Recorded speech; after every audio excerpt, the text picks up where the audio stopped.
picking, being sick, and I was licking, licking round.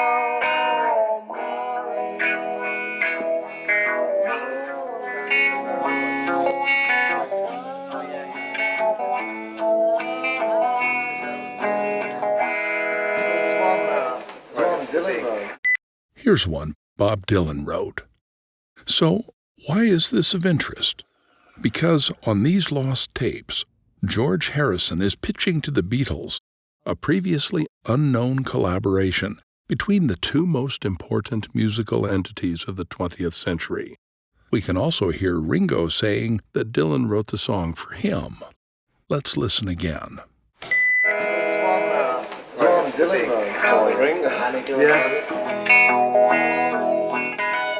But if what George is saying is true, then why is there no record anywhere else of a lost Bob Dylan song about someone named Maureen?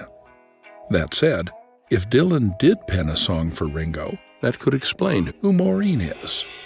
Dear Maureen, now that Ringo belongs to you, love him always, as we would do. Sweet and tender Maureen. So, it's Maureen, well, I'm sure you wanted a rather different honeymoon from this. What do you think about all this? Well, I don't like reporters and things. There's no one like her. Mary Maureen Cox was born the only child of a Liverpool ship worker and his wife.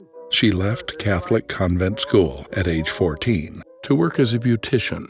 She married Ringo, had 4 children, and she could have had Paul, and died at 48. That's why the lady is a champ. To the press and the public, she was an enigma, but for those who knew her, Maureen was beloved. So, if we're to take George at his word, the bass line was then how did he end up with an unknown Bob Dylan song in his back pocket? For Thanksgiving weekend, George and Patty Harrison traveled to Woodstock and met with Robbie Robertson of the band. He came to visit with me and met a couple of the other guys. He wanted to see what was real, like what do they do up in those mountains? He wanted to hang out and have some of this rub off on him. I also called Bob and said, George is here. He'd really like to visit with you. During this period, Bob was keeping a very low profile, and when I asked him if he wanted to see George, he was a little iffy. I still have vivid memories of when George and I visited Bob at his home in Woodstock. For the first few days, they sat around, not talking very much, just mellow in each other's quiet company. Then one day, they broke out the guitars. Let me in here. I know I've been there. Let me into your heart. It's not for you. Dylan was saying to George, show me some chords. How do you get those tunes?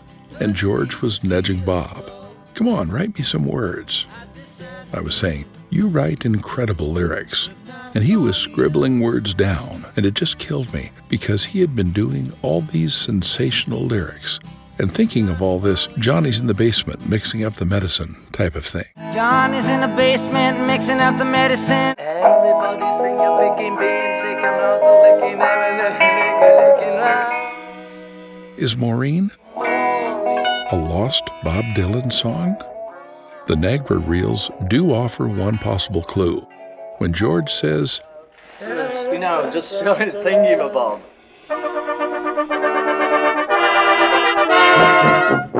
Thin Gummy Bob was a short-lived BBC comedy about a mischievous old pensioner named Bob, whose forgetfulness always gets him in and out of trouble.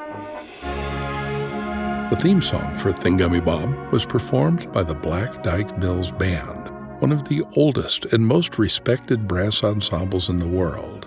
I was in the office one day and the phone rang and the voice said, "Jeffrey Brand," and I said, "Yes." He said, "This is Paul McCartney." And I waited and I thought, now wait a moment, this is one of my crazy friends, and I have a few of those. And he said on the telephone, "Are you still there?" I said, "Do you really mean you're one of the Beatles?" He said, "Well, yes, I am." And he asked me to make an arrangement for the signature tune for Thin Gummy Bob. Paul actually arrived on the Saturday, quite a surprise. We didn't realise he was coming to the recording. Everybody took one look at him and went, "Whoa." But then we had to get down to the recording, and Martha, his sheepdog, calmly sat down by the side of the band and didn't make a sound. And that was it. We were straight in and off to begin the recording of Thin Gummy Bob. Thin Gummy Bob was released that August on the Beatles' new label, Apple Records. Everybody's finger picking, being sick. It was, just showing Thin Gummy Bob. But it turned into that bit was the tune. It sounds like George is saying Maureen and Thin Gummy Bob share common traits, which is interesting because they feel like two very different songs.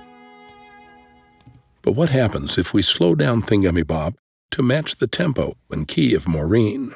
So we found the original recording of Thin Gummy Bob on YouTube and brought that into Pro Tools and slowed it down to about a quarter of the speed. Everybody's finger picking, being sick and nose licking, everything's licking now.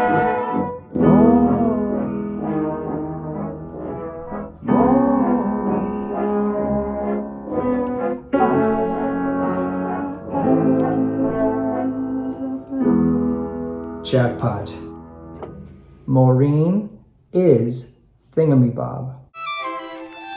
But what makes this discovery even more incredible is that Thin Gummy Bob was written by the Beatles. Yesterday. Bob Dylan once said to the Fab Four, "Hey, I've got an idea. Why don't you guys write a song and I'll record it? And I'll write a song for you to do. I'll be waiting for that song." Oh, I believe in yesterday. A few years ago, there was a big splash in the press when Dylan and Paul McCartney surprised everyone by saying they'd be open to collaboration. I mean, I'm in awe of McCartney. He's about the only one that I am in awe of. I mean, he can do it all. He's got the gift for melody, he's got the rhythm, he can play any instrument, and his melodies are effortless. It just anything comes out of his mouth is just framed in a melody. Does Bob remember putting words to a Paul McCartney song? And is there a Dylan Harrison demo of Maureen hiding somewhere in the vaults? I don't know, she wouldn't say. One thing is certain. This cosmic pairing of Beatles and Bob Dylan music happened only because of George Harrison.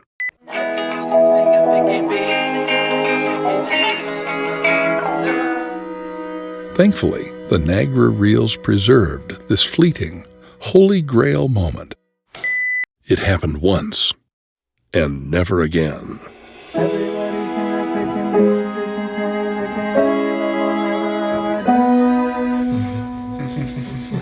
Is that panty licking? Is that what he's...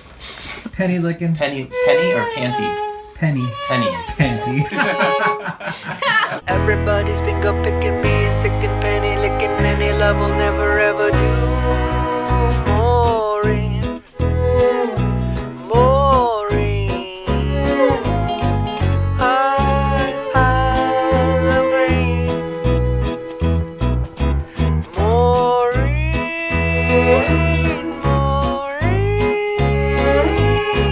how those eyes make me blue.